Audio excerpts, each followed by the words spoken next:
Hello, friends. It's Jade. Quick reminder, if you're listening to this first episode on Perfectly Marvelous, Murder Magnets, or Dead to Us feed and would like to be notified of future episodes of Shall We Compare Thee, then don't forget to subscribe to the Shall We Compare Thee feed separately. The link to do that is in the description of this episode. And one more time, I just want to say, if you guys didn't listen to the trailer, this podcast idea has been in my head for years. Since it was my dream podcast since before I ever started podcasting, and I'm so proud to finally introduce it to the world. Paul and I have had such a blast. We've been working really hard, and we're just so excited to start this journey, this adventure. And so, yeah, we really hope that you guys enjoy this first episode on Psycho, and we really hope that you subscribe and come back for future episodes, because it's going to be a really freaking good time if the first episode is any indication. So I hope you enjoy, and please don't forget to subscribe. Thank you. Talk to you soon. Bye.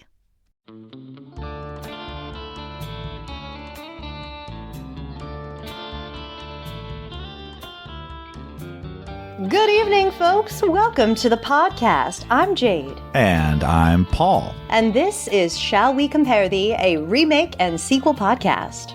We will review and analyze our favorite films and television shows and decide if they hold up to their reimagined or modernized counterparts. That's right. And only one can survive, guys. And we are going to be deciding which one it is because, we're superbly qualified to do so.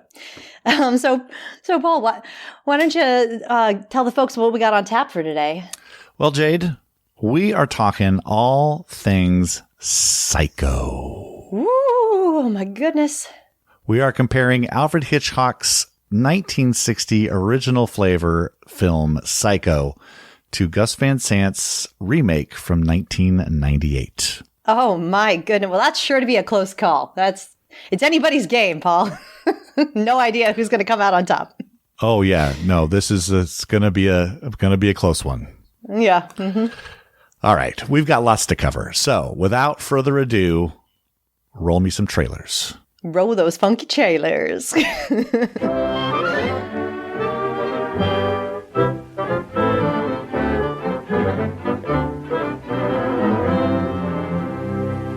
Good afternoon. Here we have a quiet little motel. An isolated motel. Tucked away off the main highway. And as you see, perfectly harmless looking. No one stopped here for a couple weeks.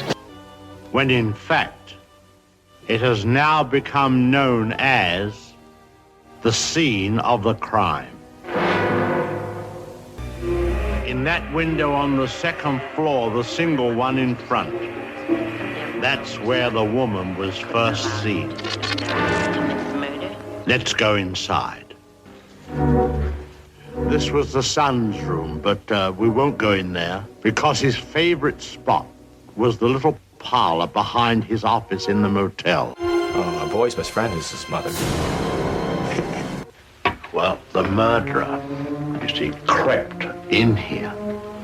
Very slowly, of course, the shower was on, there was no sound. And,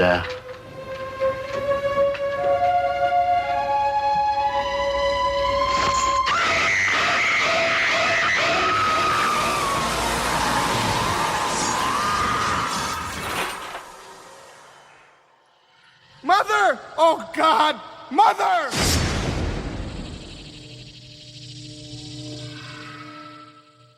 All right, guys. So I'm ridiculously excited right now. I'm bursting at the seams with enjoyment. What am I trying to say?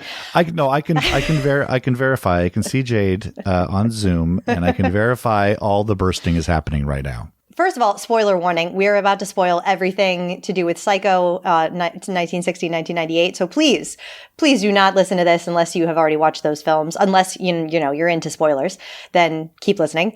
And also, if there's anything that we talk about that you are wanting to skip over, I'm going to do my best to put the timestamps in the description of this podcast because she's going to be a longin'. This is strap in for a good couple of hours of good Psycho fodder because there's a lot to cover. ever. So do all your laundry to this one. Yes, do all the laundry. You're gonna go to the gym. You could probably bring your laundry to the gym and get it all done and still have time left over, because this one is going to be unique. We're picking a very unique film to start. Yeah, this has been my dream film. So this has been my dream podcast idea since before I started podcasting. It was just a little twinkle in my eye, and I was thinking, God, I'd love to be a podcaster, and I'd love to do a film and television podcast where I can compare originals to remakes, because I kind of hate remakes, and I have so much to say on on that topic. So I always thought to myself, and you know what a great first episode would be? Psycho.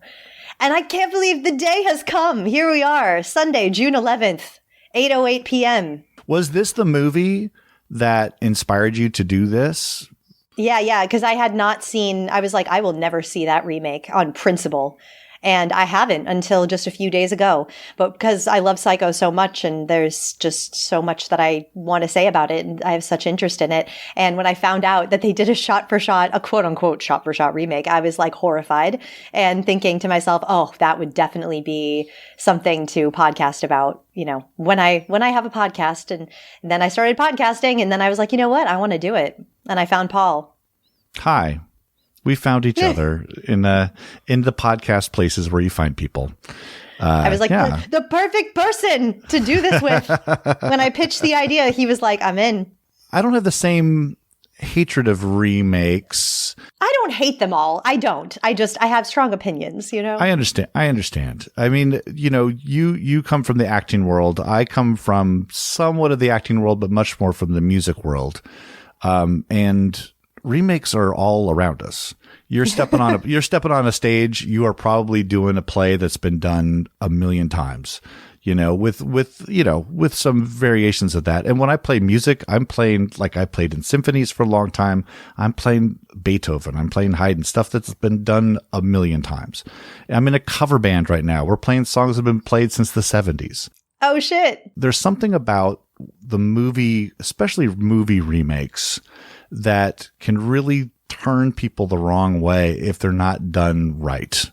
Mm-hmm. And, you know, we have this list of movies we're going to be going through. And just looking at the list, most of the originals are going to be better, but I'm very excited to find remakes that top the original. I think that's going to be the fun part, where somebody has either fixed something or expanded on something that should have been expanded on, but because of the time or the technology, they couldn't do it. This might not be one of those, but I don't want to get ahead of ourselves. Spoiler. Yeah. Spoiler. One of these movies is going to survive. The other one's going to be locked in a trunk and rolled into the swamp. So yes. We'll find out which one that is. Stay tuned. Stay tuned. So, Paul, I got to know, why do you love Psycho? Why do you personally find this film podcast worthy? So here's the thing. Psycho is not one of my favorite Hitchcock movies. I saw it when I was very young, and I'm not a big scary movie person. So me neither. I had seen a bunch of the other ones when I was young. I'd seen all the colorful, you know, Grace Kelly in gowns, Cary Grant in a tux movies. I loved those, and I still do. And then the first time I saw Psycho, I was like, it's too claustrophobic. It's too creepy. I had a bad reaction to it. Didn't see it again until I was in college. The college experience was probably the closest I'll ever get to watching it in 1960, because it was a bunch of people that had never seen it. I'm an older person. You know, this was not a streamable time. You had to go rent it if you were going to see something. So that was like, there were serious thrills in that one, serious screams. People were freaked out. That was probably the best time I ever had watching it. But watching it for this project has been very illuminating, and it has definitely risen in my esteem for it, because it is doing something very unique that I'm trying to rack my brain if another movie has done it this well. And I can't think of another one that did. And we'll talk about it, but it is such a unique way of telling this story. that it really spoke to me this time. It's still not going to be the one that I'm going to plug in when I want to watch Hitchcock for fun, but it's been very enjoyable to kind of take it apart and see how the parts work. I'm curious, what is your favorite Hitchcock? Notorious. If you had to pick a top. Oh, Notorious. Cary Grant, Ingrid Bergman, Black and White, Claude Rains. Oh, it does everything that I want a Hitchcock movie to do. It has the thrills and suspense, but it's also got the romance and the comedy. It's got like a little bit of everything. And the ending of that is just like, so good. Yes. So 1948 Notorious, go find that one as well. Yes, I'm getting a sense of, so you're that kind of Hitchcock fan. I agree with what you say about the Psycho having risen in my estimation since having to research about it for a podcast. I always knew that it was in my at least top 5 Hitchcocks for sure. I feel like it might be top 3 or 4. I gotta go with Frenzy as my top. And I actually was thinking to myself, God, what a great double feature Psycho and Frenzy would be, because Psycho, it was like mid-career Hitchcock, and then Frenzy is very end of his career. I think it's his last really, really great work. I think it's his best. There you go. I think I'm going to go there. And it has so much in common. There's so much similarity between the two films. And I was just thinking about it like, man, what a great comparison podcast that would make. I'm going to find a way to talk about Frenzy for sure at some point on this podcast, because I really need people to know about that film more. I may have a movie to compare it to. Ooh. But it also stars Vince Vaughn. So we'll have to think about that. So, okay. To be continued. I'm excited. Leave that one on a cliffhanger, audience. Listeners, you'll hear about that in the future. Yeah. So, I would say, the Frenzy is my top, and then The Birds is a second choice for me. And then I think, I'm thinking maybe third choice, it might be Psycho. I don't know though. Notorious is pretty damn good. I also really love Shadow of a Doubt. Sure. And you can, now I think you're kind of getting a sense of the kind of Hitchcock fan I am, because Shadow of a Doubt, The Birds, Frenzy, Psycho, they all have a lot in common because of their main, villain and the way that the mental,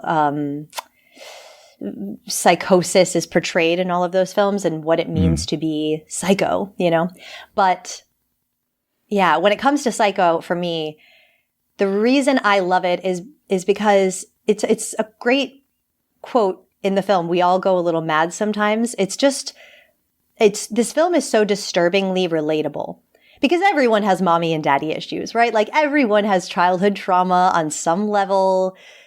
And what Norman and Marion go through, we've all gone through it on some level, to some degree. And then what we're seeing on screen with them, it's just amplified. We've all tried to bury our mother in the fruit cellar, and stop the parental voice of authority in our heads. We've all imagined what it would be like to abscond with a whole bunch of money and skip town and shack up with our hot lover.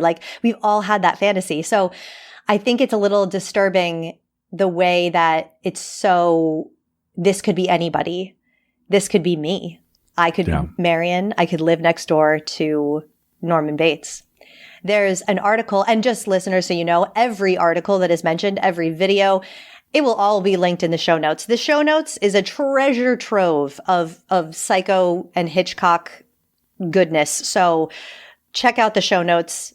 It's worth the price of admission for this podcast alone. I've taken great pains to, categorize all of our references. So I'm not going to say it every single time I mention an article, but just know every article I mention is linked in the show notes. So there's an article by you. It's on Freud's concept of the unconscious, and it's a UK essay article.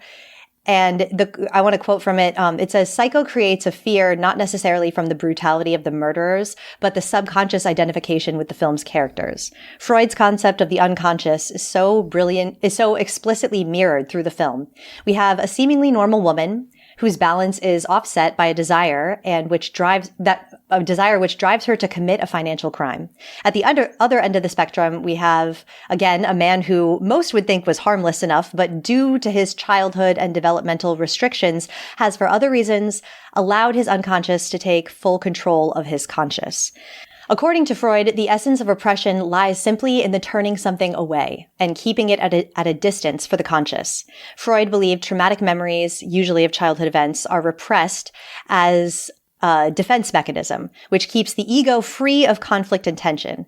However, something can induce the momentary retrieval of a repressed memory, and in the case of Norman Bates, this triggered a psychotic in his mother psyche episode. And I just love that whole quote because it so perfectly outlines, everything that I think is compelling about Psycho as a film. When Hitchcock talks about this movie, he talks about it as a joke. I once made a movie, rather tongue-in-cheek, called Psycho. Yes? And it was a big joke, you know. And I was horrified to find that some people took it seriously. It was intended to cause people to scream and yell and so forth, but no more than the screaming and yelling on the Switchback Railway. Switchback railways are roller coasters for those of you youngins. And I've taken that to not mean that he thinks it's an unserious movie.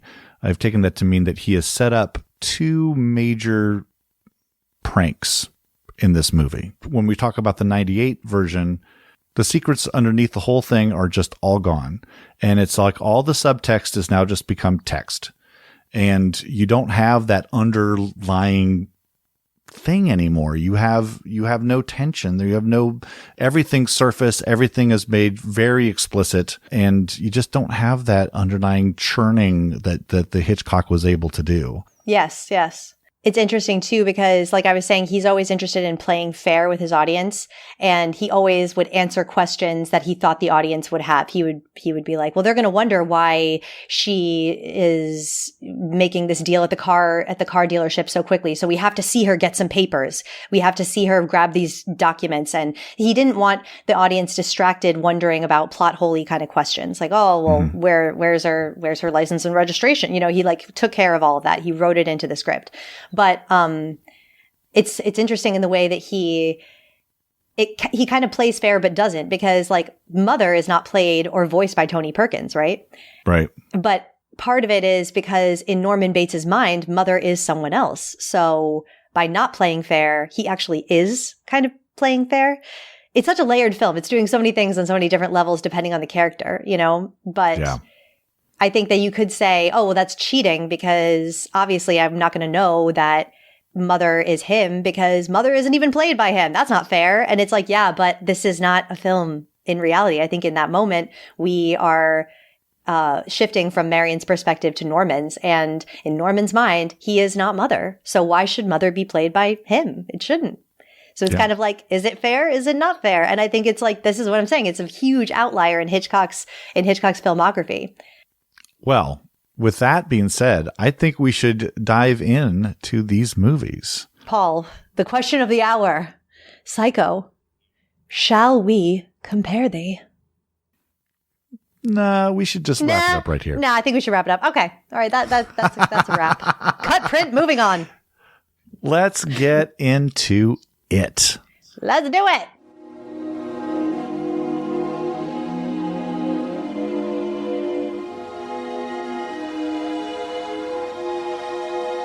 Never did eat your lunch, did you? I better get back to the office. These extended lunch hours give my boss excess acid. Let's get into that hotel. We gotta start at the beginning. It's Christmas time in Phoenix. Hitchcock is setting us up. You've seen the poster. You've seen Marion Crane. It's all Janet Leigh. First shot, Janet Leigh. She's lying on that bed, and her head is right next to a guy's dick. Did you notice that? That was the first thing I noticed on this rewatch. Did I notice that? Of course. Because they couldn't have him laying in bed, so he had to be standing up wearing his pants. Yeah. There's a lot of that. If like I was talking about my favorite Hitchcock, Notorious, there's a whole makeout scene between Cary Grant and Ingrid Bergman that they had to do like these little tiny kisses to get past the code. And the production code is still in we are still a few years away from G, PG. I was M instead of R at the time, and X. We're still a little ways away from those distinctions. So we're still just dealing with a production code. And this was their first no-no, which was you can't have this unmarried couple in this hotel room. We're setting it up. We know the man needs some money. He's got debts to pay. He's got an alimony to pay. And we know that Marion Crane wants to get married, and she's willing to do whatever it takes to get married. Yeah, she's willing to go there, man. Oh boy, is she. She's such a badass. And I don't know if this is a popular opinion or not, but Sam, I just don't know what to make of him. In either film, I have no idea how he feels about Marion. I know that you've read the book. So real quick, can you talk about the difference in the relationship before we get into it? I want to know what you find from book to film, the main difference in the Sam Marion of it all. Well, the Sam Marion of it all in the book, they meet on a cruise. And on the cruise, they are already talking about marriage. They've just met. This is that time period where it's like, if we want to have sex, we're going to have to get married. Nothing happens below the waist until we get married. You're talking about love, maybe, lust, definitely.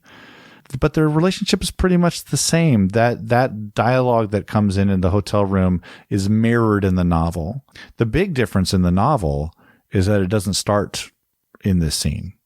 It doesn't start with Marion. It starts with Norman and his mom having an argument and talking about Oedipus. Oh, subtle. But it's an important change. And this is one of the changes that Stefano brought to Hitchcock and said, that's why I'm hiring you, is that if you start with Norman and you start with Mother, then they're the focus of the movie. Right. You start with Marion Crane. Now we've got the setup. I've got a hunch that when Stefano came up with that idea to Hitchcock, because Hitchcock had not thought of that idea when he was like, I'm going to adapt this novel.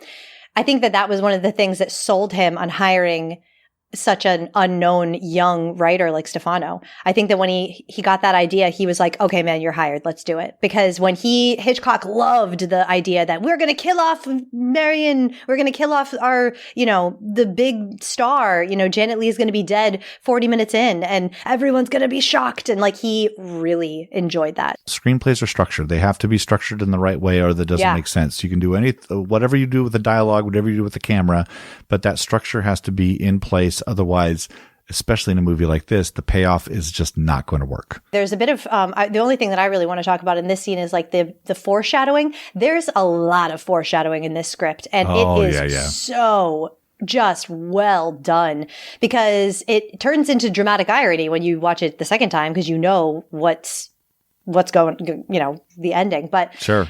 This foreshadowing is setting us up. It's priming us for what's about to happen, and we have no idea. But it's peppered throughout. And so she says, checkout time is 3 p.m. Hotels aren't interested in you when you come in, but when your time is up, when your time is up. And then there's the whole having dinner with Mother's picture on the wall. Oh, yeah. Turn that picture around. Yeah, right. And then she says, I pay too. They also pay who meet in hotel rooms. There's so much similarity between Marion and Norman. So they pay too who meet in hotel rooms, I think really refers to how Norman pays. He's a slave to something because he never wanted his mother to buy this hotel in the first place. This guy who his mother married convinced her to buy the hotel, I don't know. I just get the sense, it jumped out at me, that line on this watch. The funny thing, if going to the 98 version, as we're comparing things here, is there's a shot of a fly on somebody's arm. Now, I went to the original script that Stefano wrote.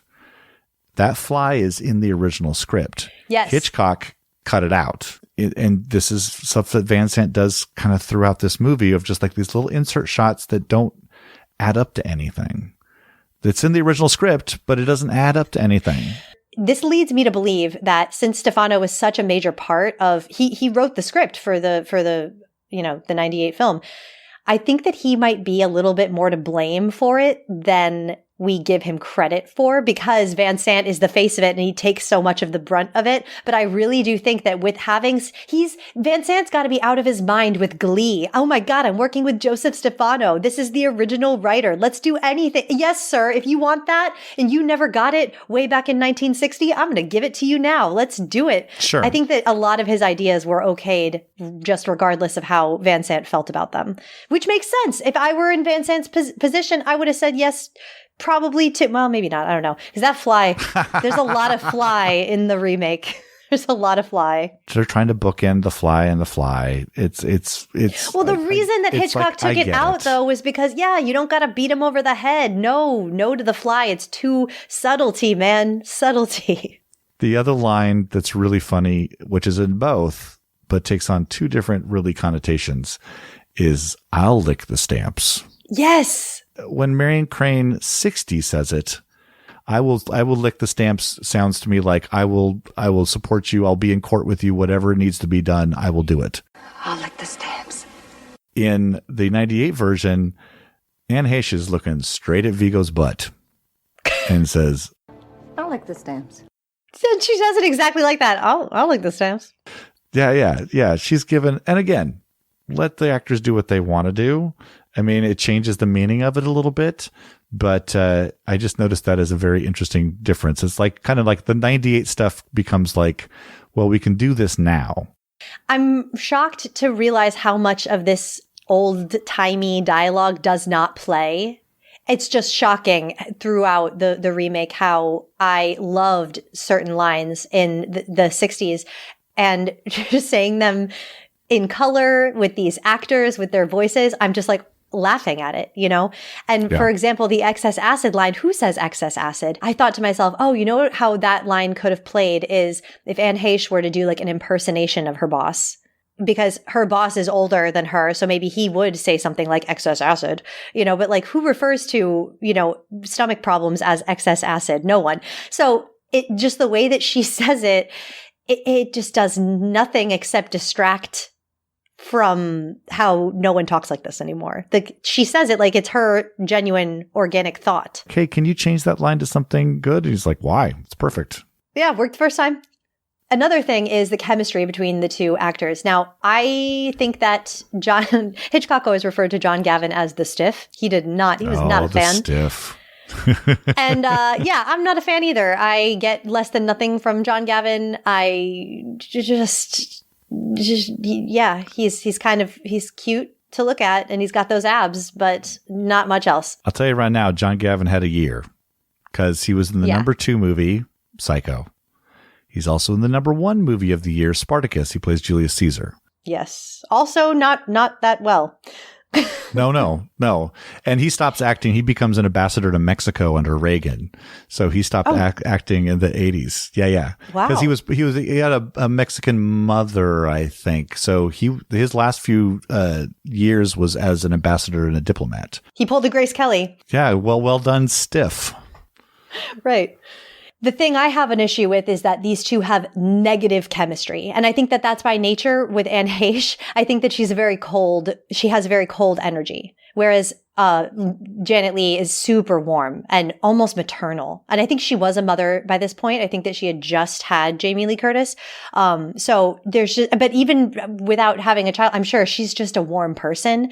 And I like her right away. The tone of her voice, the look in her eye. I want to know more about her. She draws me right in.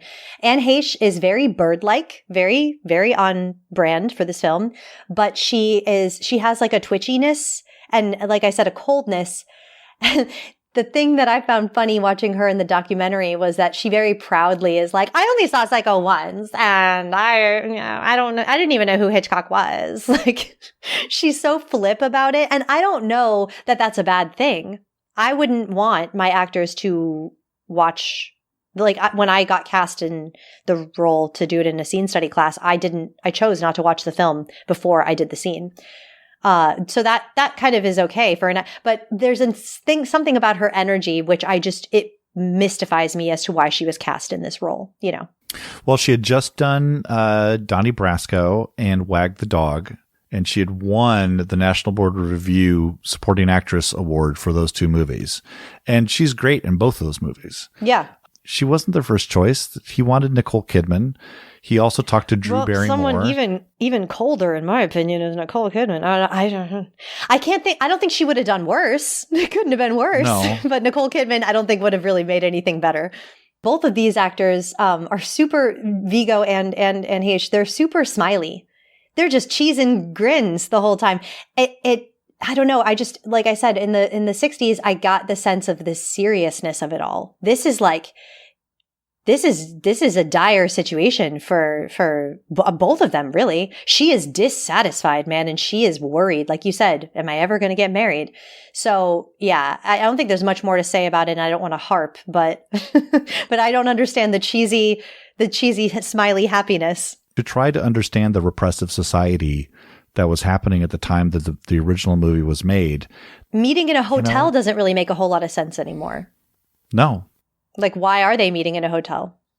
Go have a coffee at Starbucks in public. Who's going to say anything? Who's going to know? Right. It doesn't make any, go back to somebody's apartment and do your thing. It doesn't make any sense. Janet Leigh couldn't go back to her apartment because her sister, I think they lived together. So if, they had to get a hotel room, they didn't have a choice. And people talk, in society. But in the 90s, yeah, it doesn't make much sense. And again, when you're starting the movie off and you're trying to build those stakes, the stakes in 1960 make sense for 1960. Yeah. Those stakes in 1998 don't play at all. They are weak stakes. And you're talking about a horror movie where somebody's going to, well, first of all, you're talking about a film noir. The first half of this movie is basically a film noir with the Marion Crane as the femme fatale who's stealing the money for the man. In the 1998 version, it's almost kind of like, well, wouldn't it be fun to steal this money? With a smile on my face. And a song in my heart. So let's move it on. We're out of the hotel and we're back at the office. Oh, it'll pass. Headaches are like resolutions. You forget them as soon as they stop hurting. Have you got some aspirin? I've got something. Not aspirin. My mother's doctor gave them to me the day of my wedding. Teddy was furious when he found out I'd taken tranquilizers. We're in the 1960 version. You got the intrusive mother motif and Pat Hitchcock with her. I just absolutely love Pat Hitchcock in this. What a tranquilizer. The tranquilizer. The tranquilizer line. The way that she talks about my mother called to see if Teddy called. You're starting to get a lot of parental voices coming at you because this guy sidles up to this Tom Cassidy. Hot as fresh milk was such a great line. And he starts talking about his baby daughter. And so Marion is like, shit, man, just young people are getting married. And you got this young little secretary friend of hers in the office and she's married. And when am I going to get married? I'm on the shelf. I'm an old maid. And like, it's all starting to become very clear what's happening here. And this guy just walks into the office and just leers at her and is so obviously over the top. He sits on the desk and like leans so close to her. When I watched this, for this podcast, I watched it with my girlfriend Selena, and she had never seen Psycho before, and I didn't know that. I assumed she had seen Psycho, and she went to film. She went to film school as well, and it was so fun to watch this with someone because I was like, wait. We started watching it, and I was like, wait, are you saying you've never seen Psycho? And she goes, no. What do you think I've never seen? I was like, I thought you meant recently, and she goes, no, I've never seen it, and I'm like, wait, do you know? You don't know. And she goes, no, what? And I'm like, you don't know. And she goes, well, no, I've seen Bates Motel. And I'm like, I don't think you know, though. Like, you don't know the twist, like the end. And she goes, Jade, I don't know what you're talking about. I'm like, okay, let's watch it. It was very thrilling to watch through the eyes of someone who was a complete Psycho virgin. What a great experience. It was a great reminder of how to appreciate the film in the way that it was meant to be shown in 1960, when audiences were genuinely taken in by the whole, this is our protagonist and this is a good guy. And yeah, she was hooked and she fell for it all. It was great. So anyway, so as soon as this guy comes in, the thing that she said was, what if that actually happened? Can you she was so bowled over by the outright just hitting on her, this guy does. And this is where the film starts to get a little like heightened in reality, in my opinion, because everyone is so after Marion as a sex object. And it's very clearly the way that she's filmed through like the male gaze. But I just think that the way it's filmed and the way he is so obvious about it, it just almost feels like it's like we're already starting to get this scene through her perspective more than reality's perspective, you know? What I like about Lee in this performance is that she doesn't give anything up. Yeah, no. When he takes the money out, no reaction. She doesn't even look at the money. Mm-hmm. Anne Heche is almost drooling over the money. Yeah. Yeah. But again, this is the times. It's like 1960. You have to keep that facade up. You know, if the guy's hitting on you and you want your job and you want to get that deal done, you just put on that facade and give him a nice smile. And yeah, that's very nice. Oh, you say that you can keep your mouth shut when you want to? Great. I'm not going home with you, and I'm certainly not going to Vegas with you. And then there's that line, that Stefano line that he gets to put back in the script. Vegas. Oh, yeah. What was it? Oh, yeah. When she leaves the office because she has the headache, and he's like, you should come to Vegas. It's the playground. It's like an adult playground, says something like that. And Marion's like, I'm going to spend the weekend in bed. And he's like, that's the only playground that can beat Vegas. Yep. And Stefano gets to put that line back in. Good job. Another Hitchcock removal because of subtle. Subtle is more. because he gives the boss a look when she says that, and you know what he's thinking. He's like it's a that's what she said joke in that moment. And it's like he knows. He's like looks at him and is like, and that's all you need. Nope. Don't need to hit me over the head with it. Yeah. And I will go right back with you on Pat Hitchcock. Just a beautiful performance in this one scene. And I actually don't think Rita Wilson's that bad in that moment. Again, she's in the same movie that William H. Macy's in. She's in the same movie with William H. Macy. Yeah. Agreed. She's in 1960. With a movie with very little comedy in it, it's very nice to see somebody do the comedy beats and hit it. I super enjoyed Chad Everett as Cassidy. I'm like, if there's anyone that could have done what? Medical Center. He was the star of a show called Medical Center when I was. Oh, I had no idea what you're talking about. Oh yeah, and the boss plays Rance Howard. He's Ron Howard's dad. Oh, is the boss? Yeah. So something I got to talk about while we're transitioning here is I got to talk about the costumes. What is going on? Why are we in Barbie doll land? This really bothered me. This is probably what I find one of the more egregious things about the remake. That hair, the pixie cut with this neon pink suit little thing. Why? I don't know. This is just me. I think that it's just like a woman thing. It was so distractingly. I just kept laughing. I just kept like, this is so funny to me. And it's not supposed to, I don't think I'm supposed to be laughing this hard at it. But the guys' patterned shirts and like, what time are we in? So she did think that this was going to be a 60s period film. Yeah. That's hilarious. And the reason that she thought that is that she read the script. She wasn't told that. She read the script. She probably saw the words excess acid and was like, well, clearly this is 1960. Oh, goodness. I don't mind the costumes because, again, they seem very late 90s to me. Boy, oh boy, I saw a lot of that stuff when I was in my 20s and 30s. In the original, I don't understand why you wouldn't keep the whole she goes from white to black thing. Like she was wearing the white bra, now she's turned to the dark side after she takes the money, and so she puts on the black bra. But in the remake, she's goes from whatever pink thing she's wearing to green with an orange Malibu Barbie dress. What is she wearing? What is she wearing in the bedroom scene? I don't even remember. She puts on this Barbie doll pink little suit thing, and then when she changes, she puts on this green lacy bra, and she puts the neon orange like tangerine colored thing over it. And I found it really funny when she whips out that orange parasol. And also I noticed before she left the house when she closes the closet door and there's like a bright orange sun hat hanging on the door. And I'm like,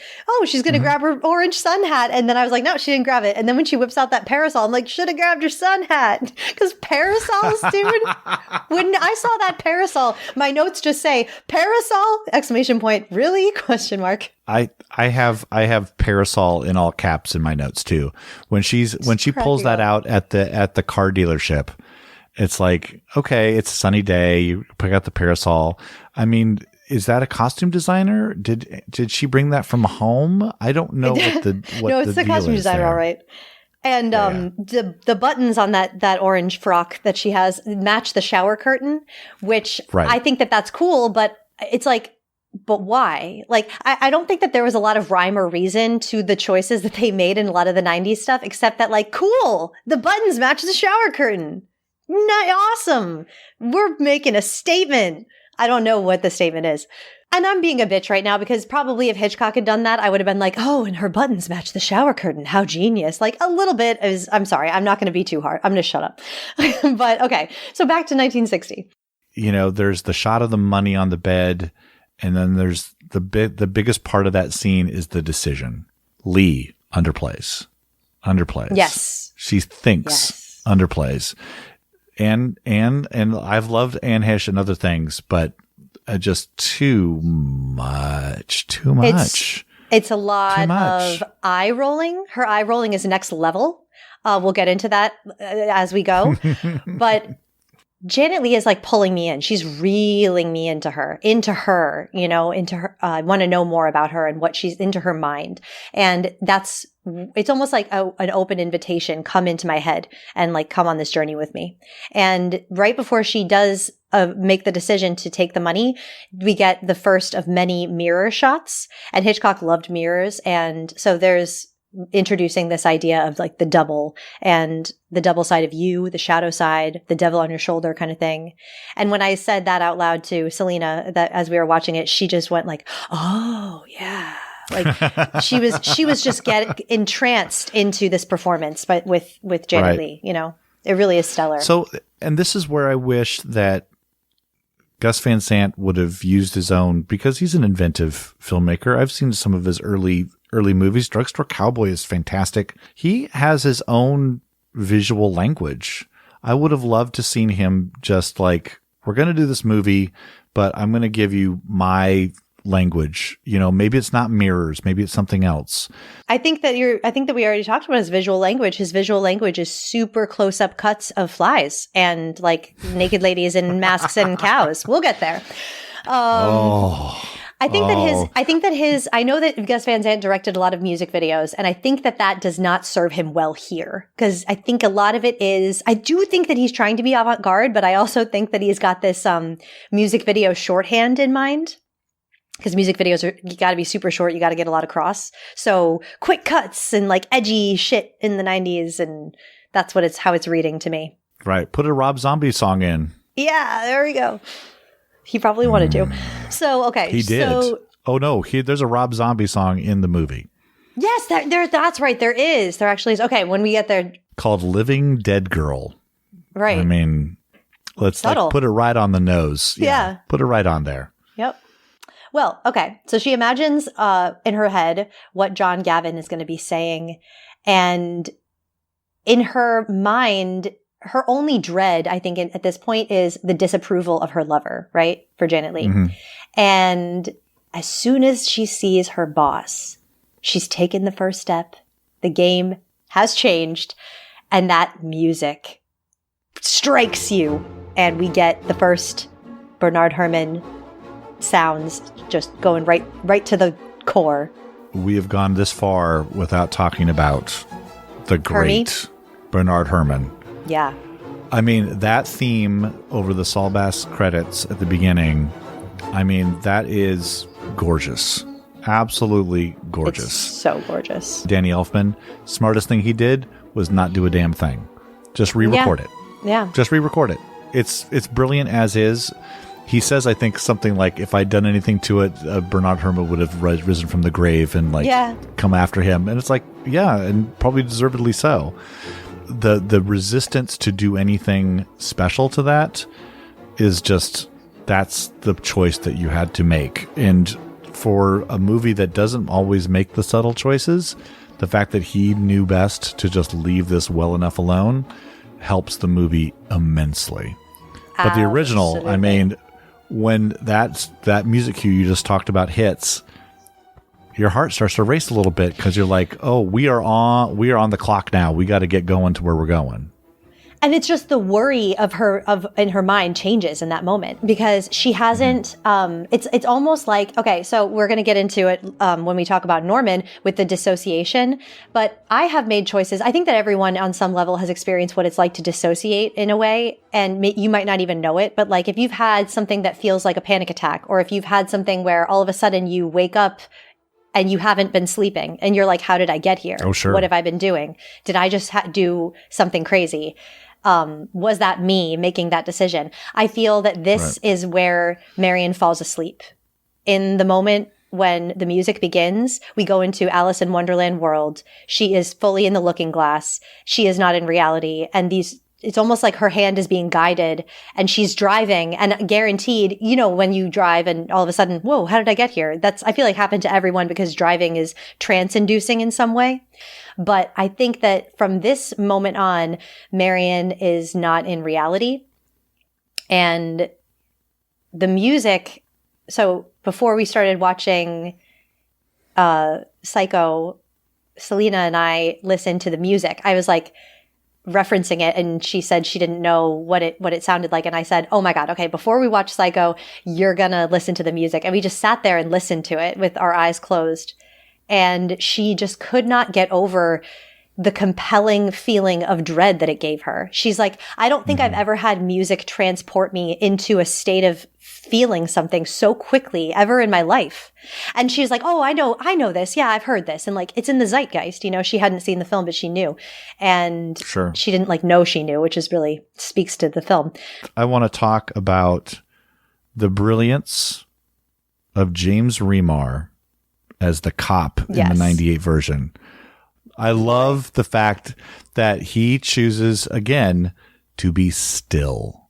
And he does that expertly. And that's not easy to do. You're going to want to do more.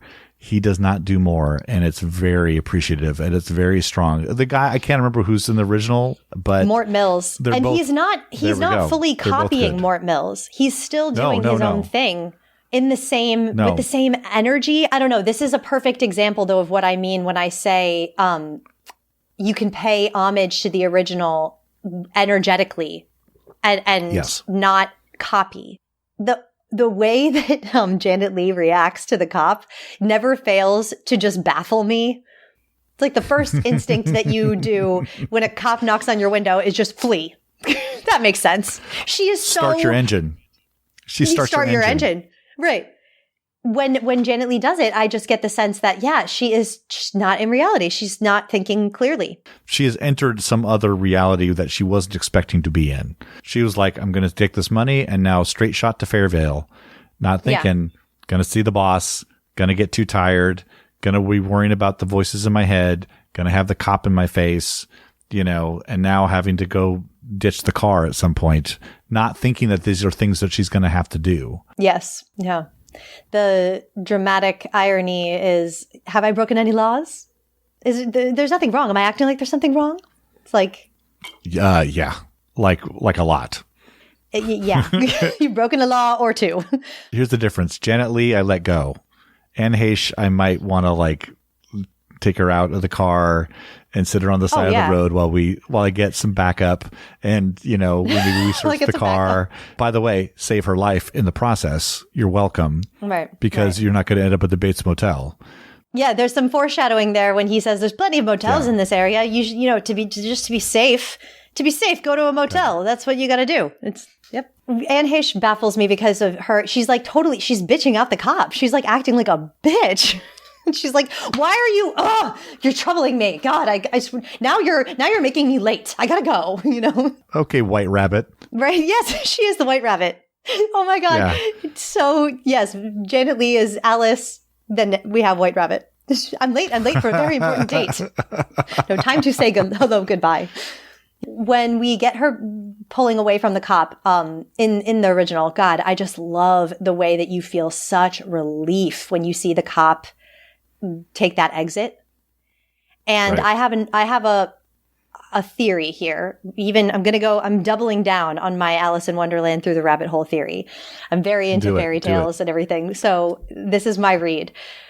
My thinking is that the cop exists. Yes, he does like wake her up on the side of the road, but he pulls off of the exit and she keeps going and she takes another exit. Then he finds her again, pulls across the street where she's at the car dealership and watches her a la Michael Myers watching Laurie Strode in the classroom window, you know? Yeah.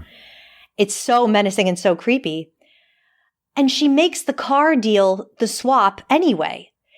At first, I remember when I first watched this film, I thought to myself, what sense does this make? He's watching you. He's going to see the new car you get. Maybe wait until you're not being followed and then get a car that he doesn't know the license plate of. You know, like what is the point? There's no, it's pointless, the switch, because the person you're trying to switch from is watching you. When I look into this more, I'm thinking, wait, but he took that exit. How did he find her again? I don't think he's there. I don't think that I think that because it makes so little sense, I think you have to go with the idea that she is aware that she's not really being watched by a cop, but the cop is in her mind. Honorable mention, John Anderson, who plays California Charlie. Love this guy. California Charlie. I was just on another podcast, my friend's podcast called Cabot Cove Confab. Plug that. If you guys like Murder, She Wrote, listeners, you will love Cabot Cove Confab. And we did an episode where I guested on there. We talked about an episode called Thursday's Child with Vera Miles and California Charlie, John Anderson, and he has the best old man voice. He kind of talks like this. Hello, I'm John Anderson. How are you doing? Like that is literally he's got the little voice. whistle, in his voice. Oh yes, I love that. Jessica, don't talk craziness. Oh yeah, he's got the greatest old man voice. So I just love him in this role. He is one of my faves. I love how throughout the whole original film, every bit part, you know, the cop, the secretary, the boss, the car salesman, everyone has such depth to their character. They're just so lived in, you know, it's just didn't need to happen. These people didn't need to be as good as they are to get the point across, but they're great. It's a all-star supporting cast for sure. I love the foreshadowing though. And the first customer of the day is always the most trouble because she's also someone else's first customer of the day. Dun, dun, dun. I like that. What I find baffling, I keep using the word when in relation to Anne Heche, baffling, is that this is her most subtle scene. She plays it so subtle. She's almost normal.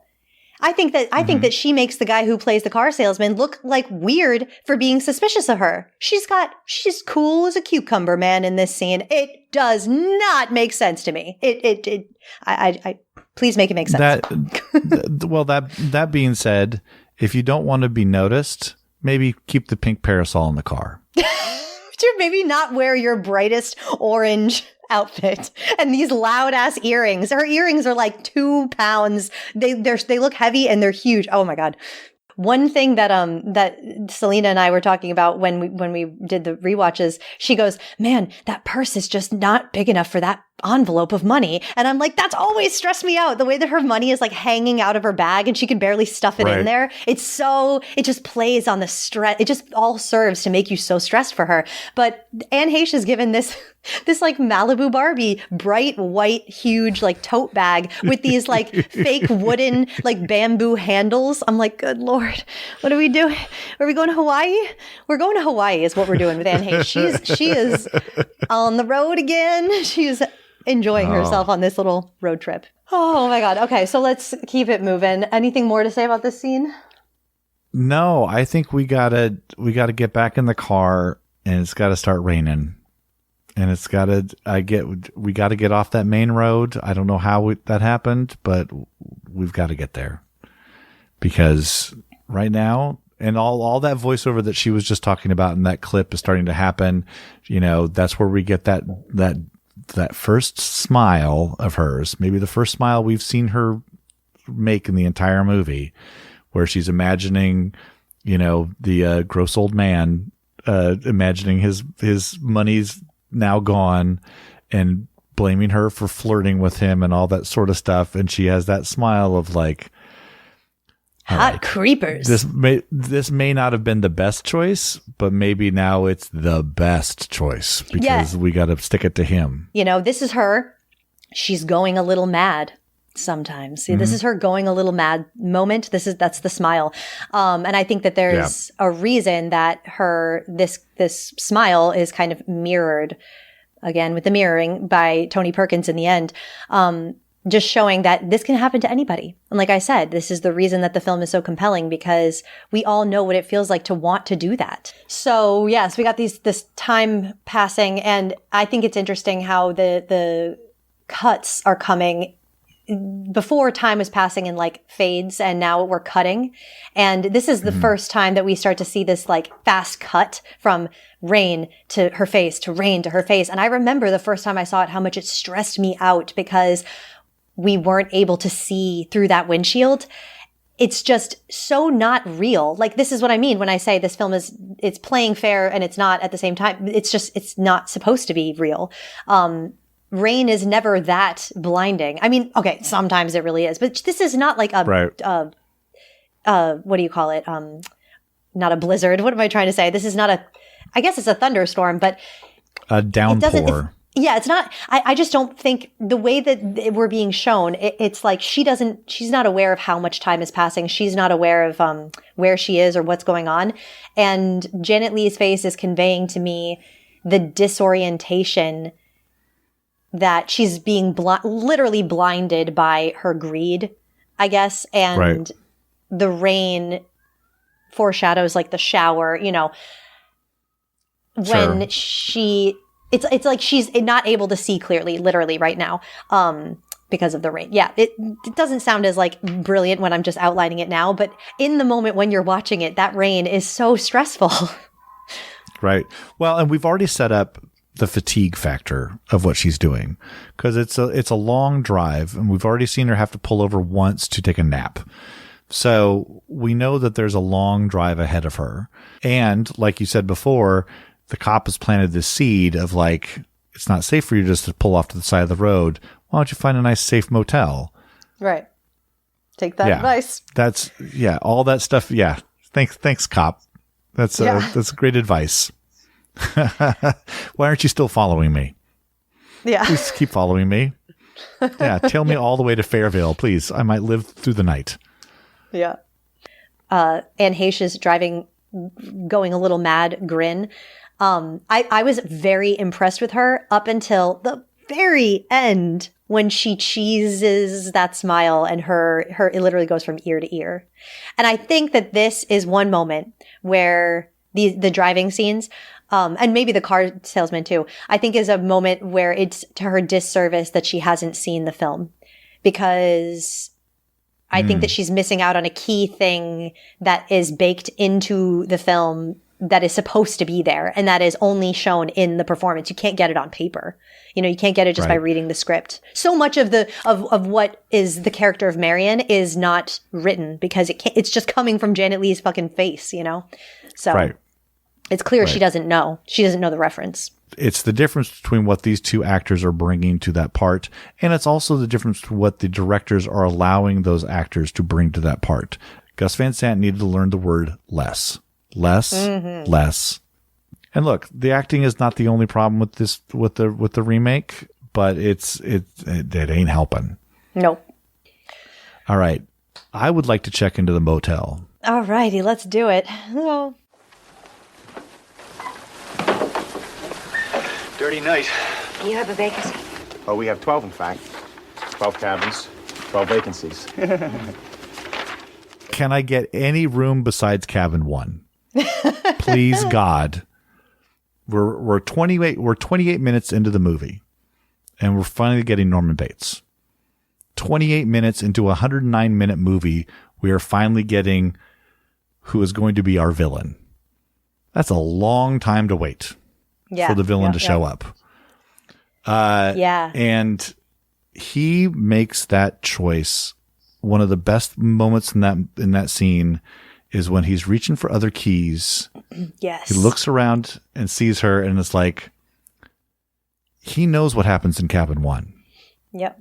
That's where the pee-pee hole is. You can see, though, his first instinct is to reach for cabin like 6 or something. Is to go for it's like Sure. Right away you can see, and I don't know if that was. I'm sure that was a Hitchcock told him to do that. I don't know if it's in absolutely. the screenplay, but he's clearly Norman is struggling with his urges, and he's trying to be good. I think that's what that shows, and he just can't help himself, but he goes for cabin 1. When Sam and Lila end up there later, they get cabin 10, 9, one of the other ones. The farthest away, yeah. Right. He doesn't care. He wants to get them as far away from cabin 1 as you possibly can. Right.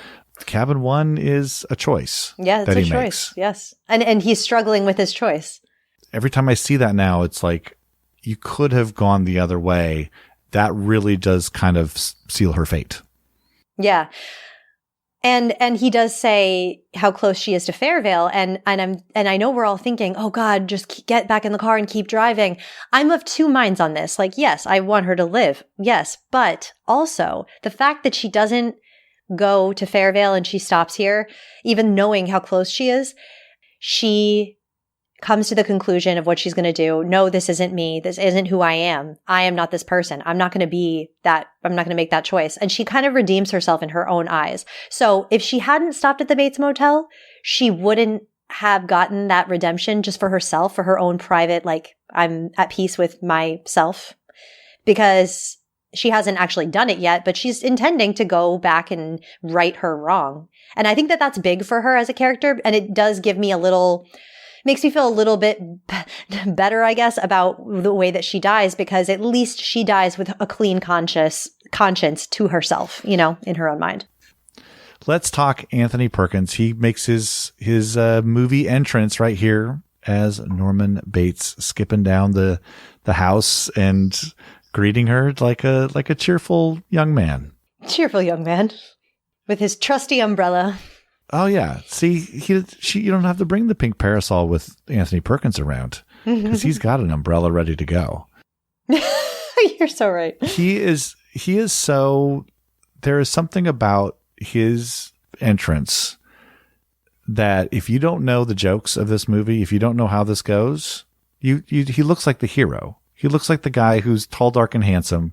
He's the guy that maybe, if this is a film noir, this is the guy that maybe Marion leaves Sam for. Yes. We're talking about acting styles here a lot, but he just plays it like the most friendliest person, and he does not give away anything at all in this first scene. Nothing to give away. His acting translates to now acting. The way he underplays everything, the way, I mean, just everything, his mannerisms, his energy, he's straight out of modern day television. To an extent, Janet Leigh has that about her as well. But no, Tony Perkins is on another playing field, and he almost has this uncanniness about him in the way, because he's very pretty. He's very attractive, but he almost looks like plasticky or something. Like he has this alien quality about him, the way that he plays the character. Like he's from another planet. In the book, Norman Bates is 40, pudgy, balding, alcoholic. To make that change, and Stefano said that when he started to describe it, who he wanted Norman Bates to be, and Alfred Hitchcock said, well, that sounds like Anthony Perkins. Mm-hmm. And they're like, great. And the fact that they got that person to do it is fantastic. But it's an important change, because there has to be, if it's pudgy middle-aged, like if Ernest Borgnine, fresh off an Oscar back in those days, if he's playing Norman Bates, he's a murderer. He is a straight up murderer, and you know it from the beginning. And you know it, and you suspect him from the jump. If it's Anthony Perkins, you don't expect it until maybe about halfway through the parlor scene. And then you start to think maybe I need to keep going to Fairvale. Yeah, right. Yeah. And Tony Perkins just brings so much to the role because of how much he knows about a person like this. You know, he was living a double life himself as a closeted gay man in the 60s. And I think that brings a lot to this just naturally without him. Just with him breathing, existing as who he is, it jumps off at you. You know, he knows about this, and it's tragic, but it's one of those things as an actor where you say, "Hey, use it for the role." You know, right. The concept of this handsome, charismatic, sweet on the outside guy who's a killer on the inside, it was revolutionary at the time. I mean, people were losing their shit over this, guys. Like, right. It seems so, duh now, but it was crazy at the time. That's one of the horror movie tropes that definitely survived from this movie is cast somebody against type and let that person be the evil one, and fewer people will see it coming. Yes. So, okay, now let's talk about our modern day counterpart to this role here, Mr. Vince Vaughn. I'm gonna say something nice about Vince Vaughn. Yeah. Impossible task. I applaud him for for taking on this impossible task. I do. I really do. Yeah, for saying yes to this, and then he's had a great career since then. He did not get hurt by this movie. He went back to doing what he does best, which is the handsome comedic performer. That's his gear. There's a movie that came out a year before this called Clay Pigeons, which I mentioned sort of before as maybe a counterpart to Frenzy, because it's about two people, Vince Vaughn and Joaquin Phoenix, and they one of them is a serial killer and the other one's getting blamed for his killings. So that might be the way to go. But in that movie, he's the serial killer, spoiler alert for Clay Pigeons, but he's playing him like he's in Swingers. He's playing it slick. He talks funny. He's seducing women. He's being Vince Vaughn. In this one, they give him some moments, and I wrote down one of these lines. You have something most girls don't have. There's not a name for it, but it's something that puts a person at ease. He tells this to Marion Crane. That's not in the original movie. He's flirting with Marion Crane. Norman Bates should not be flirting with anybody. That's not Norman Bates.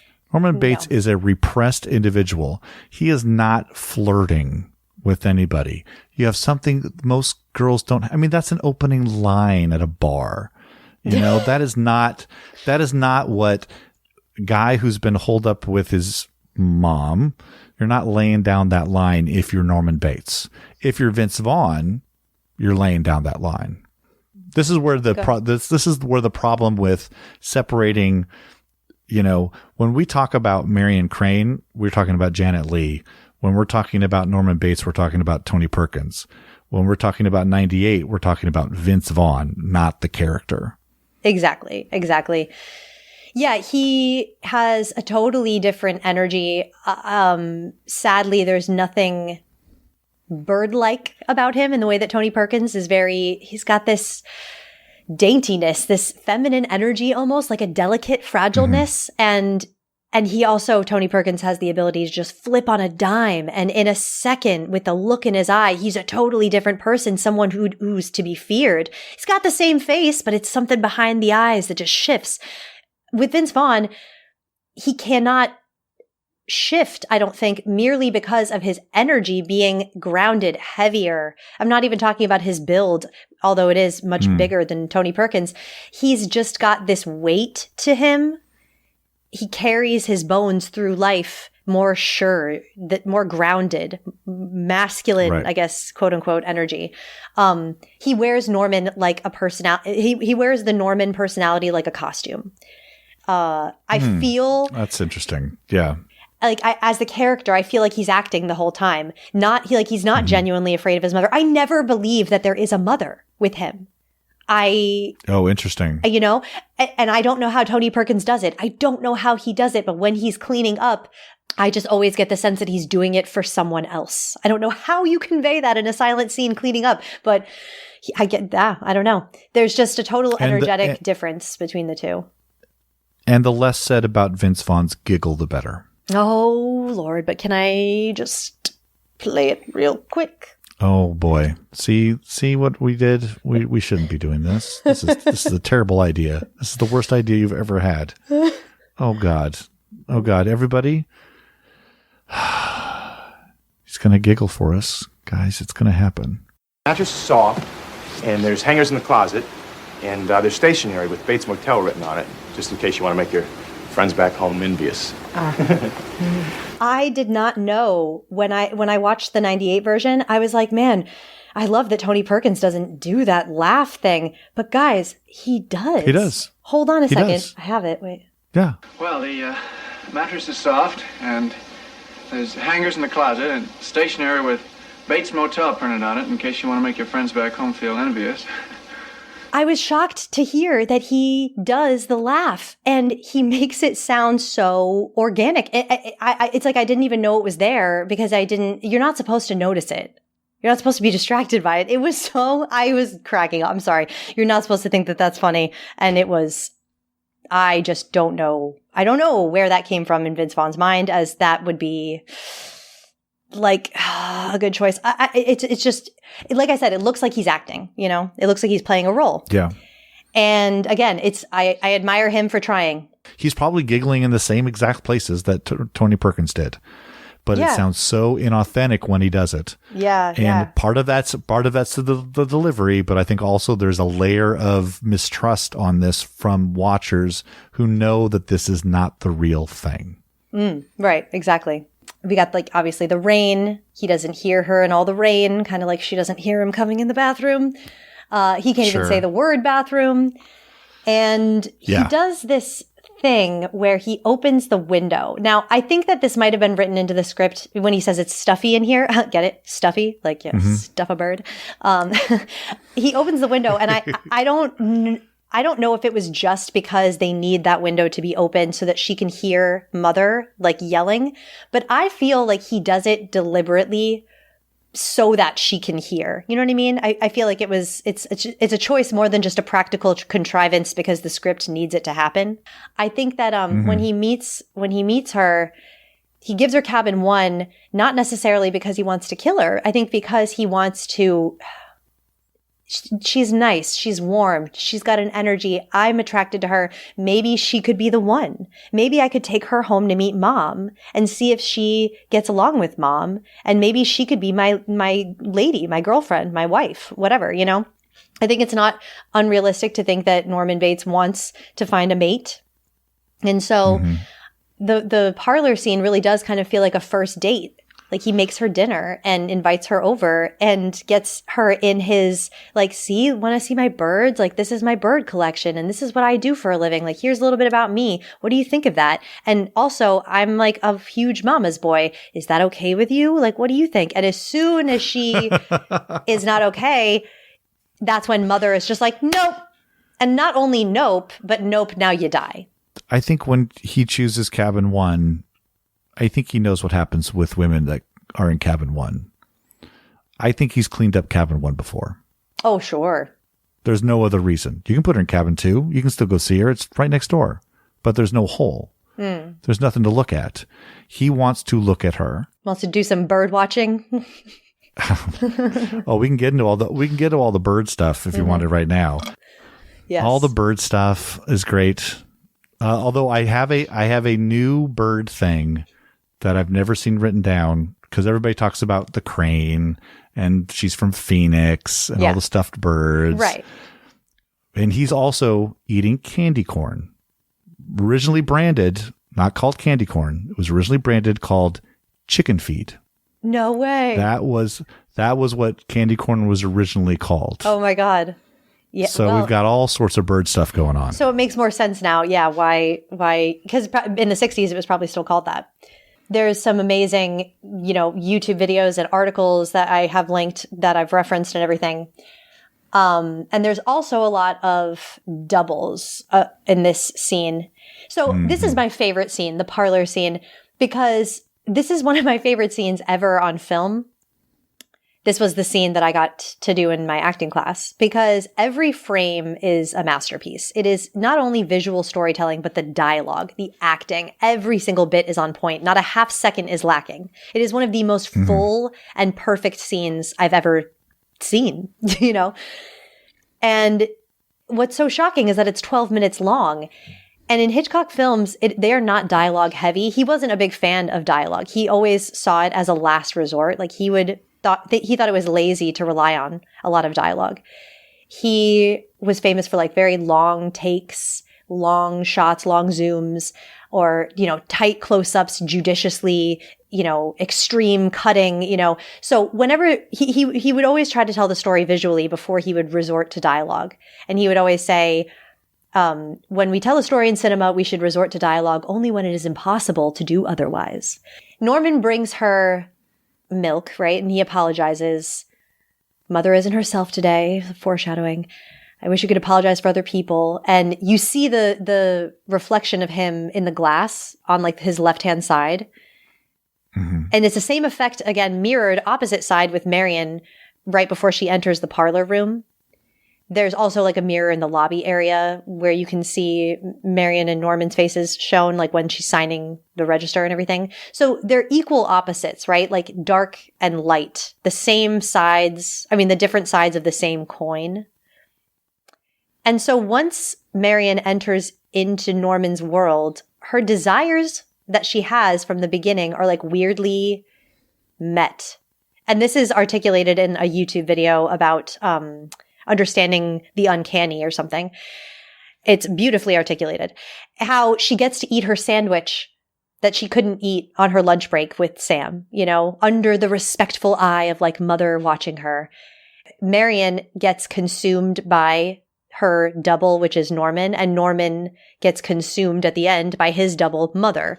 So it's like a Ouroboros kind of thing, like. Oh, sure. Never-ending cycle, you know, and this is where it begins. And I have to quote from this article where Laura Mulvey she wrote a book called Death 24 Times a Second. And she says, for Freud, the uncanny was rooted in two meanings of the German word Heimlich. The first definition was to do with the homely or the unfamiliar, while the other had to do with the secret or something that has to be concealed and kept out of public sight. Mulvey notes how those definitions manifest in Psycho. The home is the Bates house, obviously, and the secret is Marion's murder. So Freud also identified the body of the mother as one's first home, which was once familiar but becomes less so with the passage of time. Freud, Mulvey notes, wrote about the uncanny nature of corpses, which the mummified Mrs. Bates is one of them. The film ends with this famous like shot of Norman or mother, you know, with a blanket wrapped around her shoulders. And the voice of mother tells us that she had to take over because Norman was trying to blame her for the murders. And then a fly lands on Norman's hand and mother tells us that she's not going to swat it away. And I hope they're watching. They'll see and they'll know. And they'll say she wouldn't even harm a fly. And the image begins to fade. And one sees the shadow of mother appear in Norman's face. While Norman may have entered the world by way of mother's body, mother has now entered the world by way of Norman and taken over. So it's a great article. Seriously, it's amazing. Read that. You can see the struggle within Norman to not make that choice that but he just can't help it and mother takes over. How much does he know? I mean, at what point does he really disassociate and think his mom is still alive? Does he ever go into that room and see the corpse and go, oh yeah, I've got a corpse? Or is it consistently she's alive? Or is it in moments that he dresses up and has the conversations and all that sort of stuff? The great thing in this parlor scene is that you don't know. Yeah. And the great thing about this parlor scene is it's still really about Marion. It's still really about her. This is still her movie. We have not switched protagonists yet. This is still Marion Crane's movie. His oddness in in those moments, I mean, we know now what it all means. But in the moments, he's just a weird guy who loves his mom a lot. Right. And she is seeing that as I think of like, well, if there but for the grace of God go I could be this weirdo too. I better get back to Phoenix. Yeah. I'm wondering from you, as somebody who played this scene in an acting class, did you have a moment in that scene where you knew I got to get back to Phoenix? I mean, well, for me, the moment of shift, because of the way that the other actor was playing it, was when he said a boy's best friend is his mother. Because the way the other actor that I was working with played it was defense and almost confrontational in that moment a little bit. He wasn't going Vince Vaughn level. Like, not that I think that Vince Vaughn is confrontational on that line, but he wasn't aggressive, I guess I'm trying to say. But he had for him, this actor that I worked with, the twist, the flip came there. A boy's best friend is his mother. Okay. When I started to ask about the friends, don't you have friends? Don't you go out and see other people? He was like, why would I do that? Like, why would I want... No, I have my mother. Like, are you crazy? What's wrong with you to suggest something like that? How dare you? You know, in the '98 remake, when Anne Heche asks him that question and he responds, "A boy's best friend is his mother," she rolls her eyes and she puts down the sandwich and she's like, "Oh God, man!" I'm just again baffled. What are you doing? By the way, for everybody who's listening on at home, every time Jade says baffling in the '98 version, she gets this huge grin on her. I mean, it's bigger than anything Anne Heche. She has this huge grin on her face because it's like I cannot contain my astonishment at the choices that they're making. It is just. I'm sorry. If you could see it, no, apologies, not accepted, because that's exactly how I feel every time you say like the '98 version. It's like, oh, what are you doing? And look, it's like because we have so much foreknowledge of what's going to happen in this scene, the best thing to do would be to underplay it, to be again go underneath everything, because you're either getting an audience in '98 who knows this movie and knows the beats and knows what's going to happen and knows all the twists, or you're going to get somebody who says, "Psycho, I have no idea what that is," and they're going for, because it's a horror movie, they like horror movies. Which audience are you playing to? I would think you'd want to play to the audience that's never seen it before, because then the surprises are going to be strong. Right. But they seem to be playing it for people who've already seen the movie. I mean, just to take a step back for a second, the poster is the shower scene. The poster is the shower scene. Yep.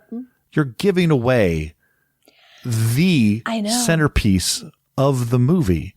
Check in, relax, take a shower is the tagline.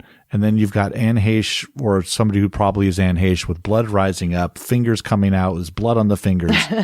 And it's like, you're giving away the thing. Just because we know how it ends, does that give you license, Vince Vaughn, to be so obvious in how it ends?